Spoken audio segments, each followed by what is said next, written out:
What's Crack-A-Lackin? Welcome in to My Mind is a Weapon Fantasy Football Show. Welcome in. What's Crack-A-Lackin to another episode of My Mind is a Weapon Fantasy Football Podcast. I am your host, Sleazebomb. Today's episode is going to be my wide receiver rankings, top 36 tiers heading into week 4. I've dropped my quarterback, running back, and defense if you guys want to see that before. And remember, in my ranking videos, this is just my personality, my takes, no stats. We're not looking at anything. We're just talking about games here. I drop all the stats and knowledge on the wide receiver starting sitting videos if you guys want to see that. So I don't want to give you back-to-back stats. I think that's just cheesy. Before we dive into it, guys, make sure you tap that thumbs up, hit that subscription button. It helps me out a ton. I can't thank you guys enough for all the support. If you have any questions regarding anything that doesn't have to pertain to this video, drop it in the comments below. I try to get to every single one of them. It's been mayhem from here and Twitter to answer all the questions, but if I don't get to it, I will also be live on Thursday, 7 p.m. Eastern, leading up to the game, an hour to the kickoff, and then I'll be out of town Friday, so I'll be back Tuesday morning as well, and then we'll start the grind again on Tuesday here. But if you guys haven't checked out, the guys' FF Discord, it'll be pinned in the comments and in the description. Me and my partner, Big Draft Energy, we cover everything fantasy football off stream, off the shows, Dynasty, redraft, trades, everything you need covered in there. Make sure you check that out. We also drop our pick'ems and DFS plays in there as well. And if you haven't signed up on drafters.com, that's what we do it on. Make sure you sign up using promo code SLEAZ. It will double your initial deposit up to $100. And I've hit 4 straight in a row. So we're looking for another one. I'm going to drop my new ticket in there tomorrow, probably in the Discord as well, guys. Let's dive in to my top 36 wide receiver rankings here for week 4. So if you guys are new to the channel, this is the wide receiver board. Baller tier at the top, your must-start smash wide receivers, tier 1, tier 2, tier 3, tier 4, tier 5. We're going to dive into all of them. Remember, guys, this is not statistics. Obviously, I use statistics for the rankings, but this is just going to be personality, my thoughts on the games, my takes, the games before, and how I think the game scripts are going to go. All acapella, not using anything. Grab your drink. Cheers up. I got my wife's, I don't know what this Energy Celsius drink is, but it's not bad. I like it. In the box, in the camera box, you're going to see the wide receivers that are out. Brandon Ayuk still on IR. Rasheed Rice is looking like week 7. Ayuk could be week 6 or 7 or week 5. The updates are all over the place. CeeDee Lamb, these updates have been absolutely bonkers. 2 to 4, 4 to 6, 3 to 5. Waiting for the official one. We don't know what it's really going to be, but it's probably going to be 2-3 games here minimum as of now. Mike Evans looks like he's going to miss 3 weeks, and Terry McLaurin at the top left is seeing a specialist for his hamstring, which is not a good sign. And this is something, if you guys have been subscribed to my channel, you can go back to every single clip. You can go back to every single draft. Every best, I did 750 best ball drafts, have like 3 shares of Terry McLaurin. I said a 30-year-old player that is holding out, their injury risk is doubled coming in, and I didn't like him as a start till week 4. We didn't even make it to week 4. So these are things you have to know. Knowledge is power. We don't know what's going to happen with him yet, but prayers up to Terry. I hope he comes back sooner rather than later here. Now, starting off with the wide receivers here. Number 1, and it's time, man. The matchup is great. This is the first time ever in my fantasy football career that I have ranked Jackson Smith in Jigba as wide receiver 1, 40+% target share, number 2 in separation. This man is a pure alpha wide receiver out there. One of the best values you could have got. I mean, this is better value right now than Justin Jefferson, Jamar Chase. It's absolutely crazy to say that, and CeeDee Lamb, but it is. And he's the actual guy. He looks so good out there. It's crazy. You get the Thursday Night Football short week. You get the Arizona Cardinals. The Arizona Cardinals secondary is Swiss cheese. Jay Season is going to eat them alive. Number 2, Puka Nacua just needs to score, man. This guy's averaging massive amounts of points. It is absolutely bonkers. Didn't find the end zone, still averaging 23 points a game. The only way that I don't think he's going to finish the season as wide receiver 1 is if anything happens to Matt Stafford and his back.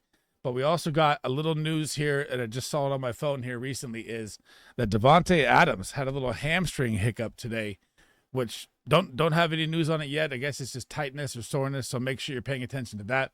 But these 2 wide receivers, guys, like there's no one else on the Rams. It's crazy. You're not going to see Higbee. You're not going to see Ferguson. You're not going to see Whittington. You're not going to see Atwell. These are the guys. This is 70% target share. They're going up against the Colts this week. And if you saw any of my other videos, I'm taking the Rams to absolutely destroy the Colts this week, coming off that loss to the Eagles where they should have won. And you got to think that might be a big implication in a playoff game. home field advantage game. They had the Eagles. They had the brakes blown off the Eagles and just gave up with a 20-point lead. It was absolutely terrible to watch.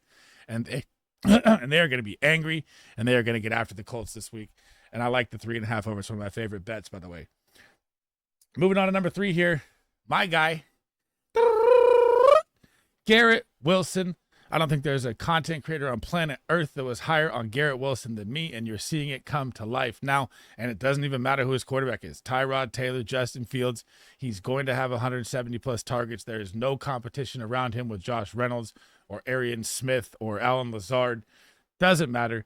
It's always Garrett Wilson. Absolutely going to annihilate the Miami Dolphins secondary on Monday Night Football. This secondary has more injuries. There's one healthy guy out there in the secondary for the Dolphins, Minkah Fitzpatrick. It is going to be wheels up for Garrett Wilson, and I'm hoping Justin Fields off that concussion is back out there in this game so you get that Ohio State connection back going there. Number 4, Justin Jefferson, and he hasn't had that big game yet. You know, J.J. McCarthy didn't look good in the offense to start, but they do get, and we got to throw him up here, and I don't like Jordan Addison as a start on his first game, but I am going to rank him as wide receiver 36. So last game, you didn't really need any of the Vikings passing game because they got 2 pick sixes before the game was already over before it started. And then they just ran Jordan Mason down the throats and they didn't even need to use him. I don't know if that's going to be the case in this game versus Steelers on the road here. You're going to get more of a Carson Wentz look. He did open up TJ Hawkinson last week, like I said last week as well. And I like Justin Jefferson at wide receiver 4, and I think he has his big splash game here because the Pittsburgh Steelers defense, even with the 3-star corners that we all thought that they had to be in the season, they have not been good. So you got to put Justin Jefferson in your top 5 this week. Number 5, right behind him, got to apologize. Amon-Ra St. Brown. I was low on the Lions coming in. 2 back-to-back dubs. Looked absolutely great in both games. Amon-Ra with a touchdown in the corner, 3 touchdowns before that. You're at home where the Lions cook even more. Amon-Ra is always a safe play, always, going to be a top 7 wide receiver, probably till he gets a little older. But the matchup is rough. The Cleveland Browns defense is for real. So, I thought Golden was going to splash last week. I swear he had that catch on the sideline and he kind of stepped out. He could have had a 95-yard touchdown wide open. So ARSB is still going to find his way to get open, still going to be a top 5 wide receiver for me this week. Number 6, he's heating up. Back-to-back games, touchdown, Nico Collins. The only thing is, C.J. Stroud is struggle bus. This is one of the lowest implied point total games. And again, I have no notes in front of me or nothing.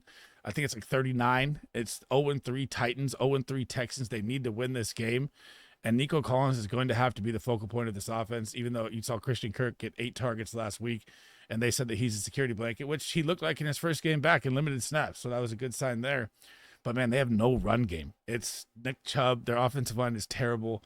Nick Chubb looks washed. It's sad to say. And I don't think Joe Mixon is playing for the rest of the year with the injury updates you're getting. So, Woody Mark's definitely a pickup if he's available on your wire for sure. He's probably going to take the job here down the stretch. But they're going to have no run game. They're going to have to pass heavy, and you're going to have to hope that bad offensive line holds up. And freaking Stroud can figure it out. I liked him for a bounce back year 3 here, and it is not coming to fruition. So I've missed on that so far. Number 7, and the only reason I have him down here is because it's Jackson Dart's first start.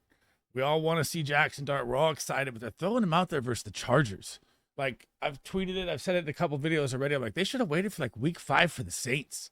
They're putting this guy up against one of the best defenses. Khalil Mack, we don't know if he's going to be out there yet either. Malik Neighbors could, this could be trouble. This could be a trouble game 1. Obviously Russell Wilson didn't even get him the ball last week. So until the end of the game, he got 1 reception. And you could even hear it from the commentators. They're like, dude, just give him an end around. Hit him with a screen pass. Do something. It was so terrible. I think they had to pull the plug regardless, but I just don't like this matchup for Jackson Dart and the Giants. Still, Malik Neighbors is such a superstar talent. I can't put him outside the top 10. He's my number 7. Number 8, Jake Browning and the Cincinnati Bengals and Jamar Chase and T. Higgins I'm going to throw in here at number 23. And last week I told you guys the Vikings were going to absolutely destroy them. Their defense got healthy. You saw that happen. And what's going to happen, this is the hardest thing to predict in fantasy football right now, is what to do with the Cincinnati Bengals. And, we all want to see Jameis Winston go there. But how much will that really help? This offensive line is so bad. Look at Chase Brown trying to run. He has more negative run plays than positive. I mean, they're not going to be able to throw the ball. It's like as soon as you hike it, they're in your face. So, yeah, if they get Jameis Winston, yeah, if they go get Russell Wilson, it looks like it's going to be better. But I don't know how much it's really going to be better in my head, but you still got the game script. They're probably going to play behind. They're probably going to pass a ton. And Jamar Chase is an absolute superstar. The Bengals just need to realize they need to protect their franchise quarterback with an offensive line. It's absolutely bonkers to me. Coming in behind him, number 9. The matchup is great. Drake London hasn't had his breakout. He's my dark horse wide receiver 1. Nothing is going right for the Falcons. I don't know what's going on with Michael Penix. How do you lose 30-0 to the freaking Carolina Panthers? None of it makes sense. So they got to do something. They got to give the ball to goddamn Bijan. That will open it up for Drake London. They even got Darnell Mooney back, and he did nothing. Kyle Pitts did nothing, and they were down 30. I don't understand the situation. Maybe we see Kirko Cousins come in here sooner rather than later. It doesn't look good. And like teams like, man, they should trade for Cousins. I think the Falcons were like, man, we don't know if we trust Penix yet. So I know you got that small sample size last year, which made all of us jump on board, me included. Like, oh my God, Drake London, 13 targets a game, number 1 air utilized yards, air use, target share, everything. You got to realize those games at the end of the year last year, those teams they played were out of contention. Those were week 16, 17, 18 games. You're not playing against number 1, top defenses at the time. So I'm getting a little worried here, but this is a great matchup. The Commanders secondary is not good. Drake London should eat in this game. He's number 9 for me, and I'm getting worried, and he's probably going to get lower and lower if he doesn't hit in this game. Number 11, the Eagles. Of course, the team. One game, guys, one game. I called at the beginning of the year that I don't like the Eagles passing game all year this year. Through the first 2 games, that was absolute gold. And then through the third game, half of the game, it was gold until they were down 20 points and they started unleashing the pass game because the Rams were playing like, don't even get me started. But in this game, I'm going to put A.J. Brown at 11, Devonta Smith at 29, and I really don't think they're going to pass a lot in this game, even though the strength of the Bucs is versus the run, right? But you got to look at the Bucs side. So Chris Godwin, quote unquote, could be out there. How much will he be used off a major injury, right? Maybe 35, 40% snaps. Mike Evans is down. Their offensive line is down. Maybe they get Tristan Wirfs back because of what they need. He's the monster left tackle. This could be another game script where it's a sluggishly slow game and the Eagles just pound the run again. So yes, if it becomes a shootout game and the Bucs can keep up, then A.J. Brown and Devonta Smith will be nice plays. But if it's like the game script like I think it's going to be, then it could be another ugly outing for the Eagles wide receivers here. But A.J. Brown did look good. Number 12, Rome Odunze. Rome was not built in a day. As soon as they got Shane Waldron out of their goddamn system, which is killing the Jacksonville Jaguars right now, they started to thrive. And DJ Moore and Rome Odunze, I like them both as plays this week. You get the Raiders. The Raiders, guys, their strength is the run. They've got Max Crosby, the freak of nature. This is going to be a passing game for the Ben Johnson offense. I like that they splashed out my guy who I've been pumping up the whole freaking time in Luther Bird in the third. He was kind of like a Ollie Gordon, man. So he would have been a first-round top 15 pick if he went out as a junior. Then his senior year, they had a bad year. Ollie Gordon had a bad year. They fell in the draft. Now look how good they look now. So we don't know if Colston Loveland's going to be out there as well, but Caleb Williams is balling. I know they're 1-2, but his numbers are absolutely phenomenal. And when Ben Johnson gets the offense rolling with his scheme, it is a nightmare to stop. You've seen it with the Detroit Lions. And the Bears are going to make some noise, man. Even with their defense beat up, they're going to make noise. Number 13, Emeka Egbuka. And again, we don't know if Chris Godwin's going to be out there. Even if he is, say he is, limited snap share, right? He's coming off major injury like we talked about. Maybe he's out there 40%. Egbuka is still going to be the focal point of this offense. K. Dotton, I don't even know if they know that K. Dotton's playing football at tight end. He's playing 90+% snaps and done absolutely nothing with them. And you got to think, all these injuries, maybe K. Dotton gets involved here. He still hasn't. So I don't know what's going on with K. Dotton's side. Emeka Egbuka's got to be a must start. He's the wide receiver 1 for the Tampa Bay Buccaneers, why Mike Evans is down. Number 14, Zay Flowers, and he got bracketed, guys, hard, real hard last game. So you saw the first 2 weeks of the season, he looked absolutely great, targets galore, and then you played a playoff team, a good coaching scheme team in the Lions, and they know how to stop. They know what they need to stop. They know the key factor. That's what they did. They took away Zay Flowers in the game, which opened up Mark Andrews. That's why Mark Andrews had a big game. Even in garbage time, Mark Andrews got another touchdown. Now you're going to get a game here versus the Chiefs. Chiefs' strength is versus the run. They struggle across the middle. This is where Zay Flowers should eat in this game. They got a high implied point total of like 49.5 or 48.5, whatever it is. I think it's going to be a shootout game here, and I think you're going to see this. This is going to be like a Xavier-worthy Zay Flowers type gadget electric playing game, and you're going to get Lamar Jackson and freaking Patrick Mahomes at their best. I can't wait for this game. I wish it was a primetime game. Here we go.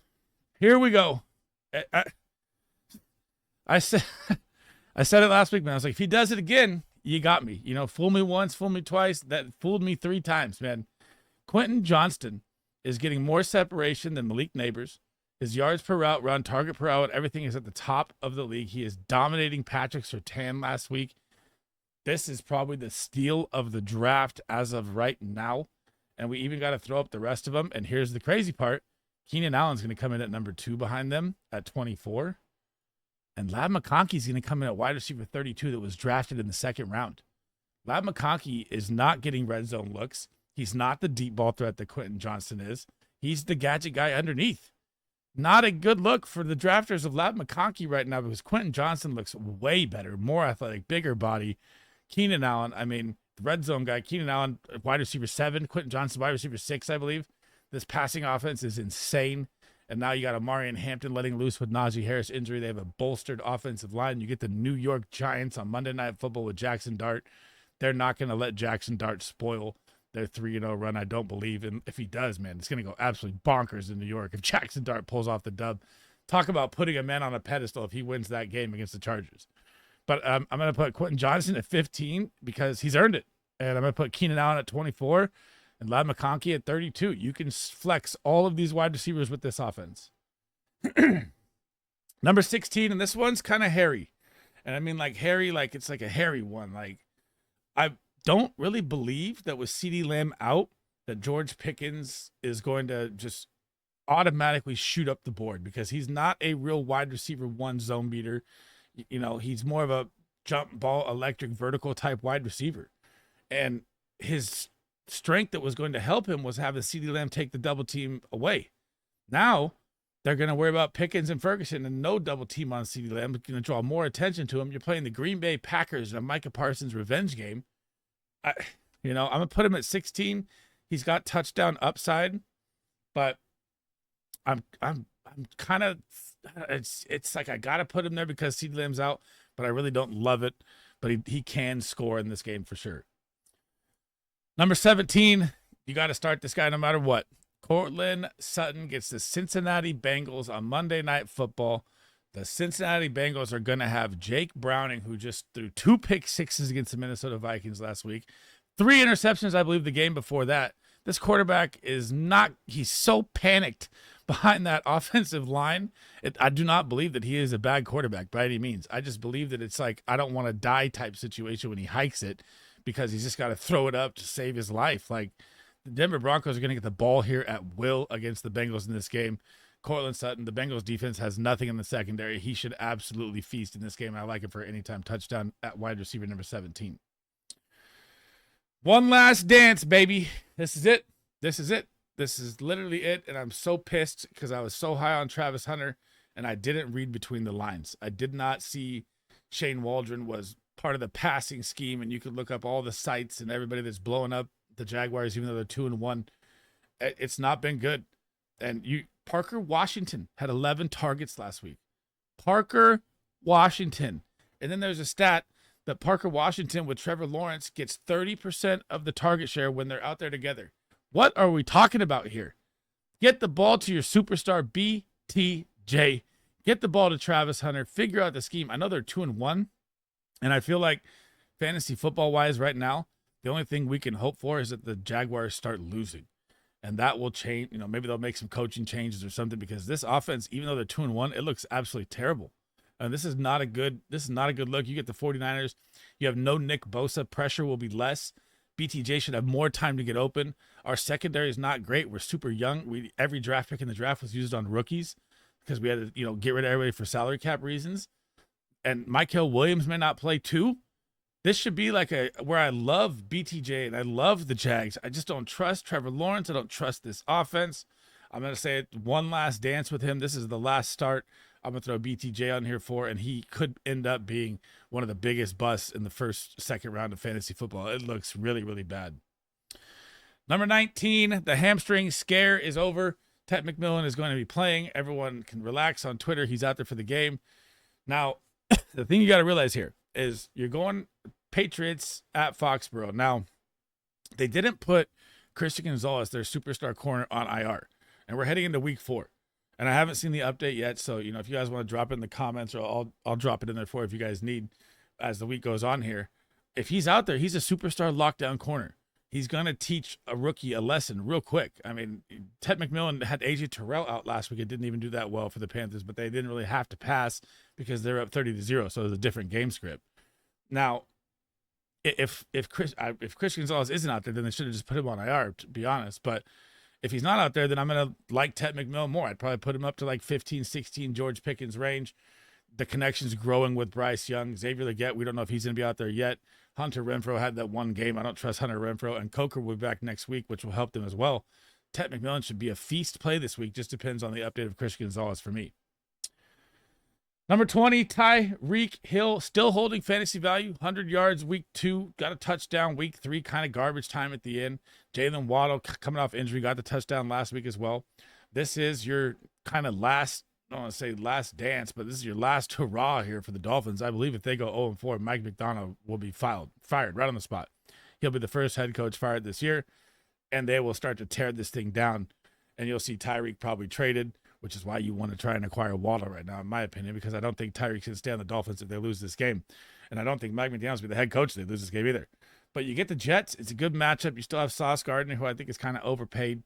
Monday Night Football, Justin Fields, if Tua, can stop throwing these weird-ass ducks, it could be a nice play. I'm kind of just not – it's just tough because I want to see the Dolphins succeed. I'm a huge A-Chain guy. And it's just not working out, man. They're facing what the Bengals do, and they just got to get an offensive line. That is where football starts. Is the big guys up front that get no recognition for the game. That's what people don't understand. Like, everyone wants to see their fantasy players go off. Your fantasy players don't go off if you freaking can't get the ball out of your goddamn hand because the offensive line is terrible, and the Dolphins line is terrible. The Texans line is terrible. The Bengals line is terrible. Look at their fantasy assets because of it. It's not good. So, man, it's just I just want to see the Dolphins succeed. It's such a struggle bus. I'm going to put Tyreek Hill at 20 and Jalen Waddle at 31. Number 21, and this one could bump up. So we don't know the Terry McLaurin news right now. Sleeper just dropped a update that he's going to see a specialist for his quad. That doesn't look good heading into the week. I'd probably say he's out for this week, but I don't know it yet. So I'm not going to, say that he's going to be out. But if he's out, I put Debo up around, same thing, George Pickens, 15, 16 range. You get the Cliff Kingsbury screen game. He's found the end zone the first 2 games. He's had a great start to the season so far. We also don't know if JD5 is going to be out there, but he practiced limited today. So it looks like he's going to play. The Atlanta Falcons secondary is very good, but they're not good in the short game versus the running back and versus the wide receiver, which is the strength of the Commanders. So you can see Debo feast in this game. But again, JD5 not out. If he's not out there, Mariota, I'd probably drop Debo down more. Even though I liked Mariota last week, I don't like the matchup if the Falcons, with Mariota. Number 22. As of right now, he's out there, but we got another 49er injury. Ricky Pearsall went down with a knee today. No update yet. I can't believe how many injuries. It's mind-blowing as a Niner fan, man. It's like 2 years in a row we're the most cursed freaking team in the history of the NFL. We got to fire our training staff or something. It's bonkers. Or we got to get them on like a 49er diet plan or something. So Ricky Pearsall, Juan Jennings as well, hasn't practiced. They say chance of him playing. They said chance of him playing last week. So he didn't play. So I'm going to put him at 22 and just hope and pray that he's out there right now. And I don't know about Juan Jennings. If Juan Jennings is out there, maybe I drop Ricky down to like 24, 25 range. But he looked electric. Game-winning catch down the sideline was so sick with a man draped on him. He's that kind of talent. I just don't know what the injury updates, what's going on, so we got to leave him there for now. Number 25, leading the NFL in targets and not getting much production with it. It is going to click. These numbers cannot stay this bad. Chris Olave, this is why I drafted him. This is why I said trade for him in Dynasty. Everyone was worried about the concussions. Volume is king. He is used all over the place in Kellen Moore's offense. It just needs to click. That's it. He's got so much volume. He had 11 targets at halftime. Halftime last week. That is bonkers. And they're going to be trailing in every single game they play. They are playing Buffalo. We're going to be looking at the same type of volume, 13, 15 targets. Just needs to produce with it. Even if it's garbage time, he's not coming out. He's not a 30-year-old wide receiver. So I would love to put him at like 14 up there, like, top 15 wide receiver, but he just has not produced enough yet. But it's going to hit soon, I promise you. Number 26, the Golden Boy week is here. He dropped a 90, or didn't drop. He could have ran a 95-yard touchdown, and it looked like from the replay, right? Against Cleveland, caught the ball, then kind of two-stepped out of bounds, and he had a lot of room. He could have just sprinted all the way, and no one is catching 4.28 Matthew Golden. Let's be serious. So you get the Dallas Cowboys. You've got no Jaden Reed. You know he's going to get an uptick in usage. You've seen his snap share go from 30 to 50 to 70. They like what they see. They started to see him underneath. It wasn't just deep balls like it was in week 2 where he missed 2 home runs because the timing is off with him and Jordan Love. He's a rookie. That should be known, right? Cowboys defense got shredded by Russell Wilson for 450 yards, and he lost his job. This is why I have Jordan Love at QB3. This is the Matthew Golden week. I love Matthew Golden this week. I want to put him at like wide receiver 10. He just hasn't earned the trust yet, but I think he pops really, really big here. He's one of my favorite starts this week. Number 28, and it's getting ugly. Let me get some of the drink here. It's getting real ugly with DK Metcalf. I know he got the touchdown last week, which if you look at the box score of fantasy football, you see the points. You love that.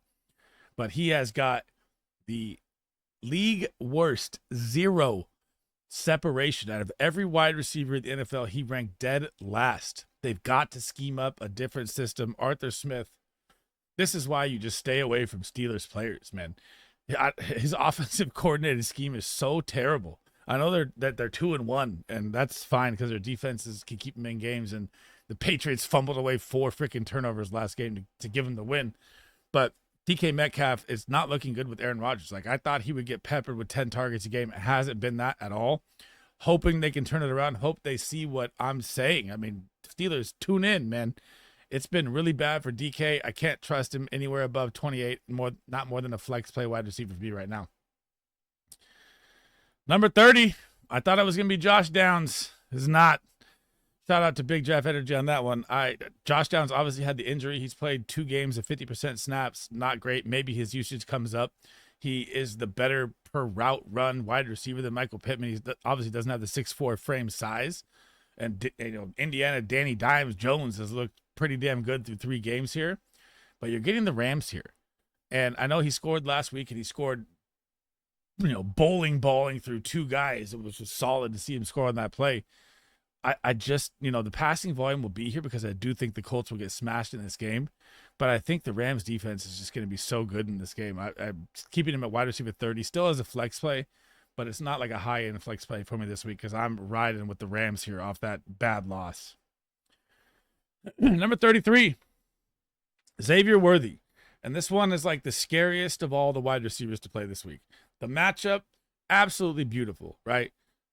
Absolutely beautiful in this game. This is a 50-point over-under high, or 49, 48 and a half, around 50 points. I think it goes over either way. And you saw what Tyquan Thornton has done in this role. Tyquan Thornton almost had 2 touchdowns last week just on bombs.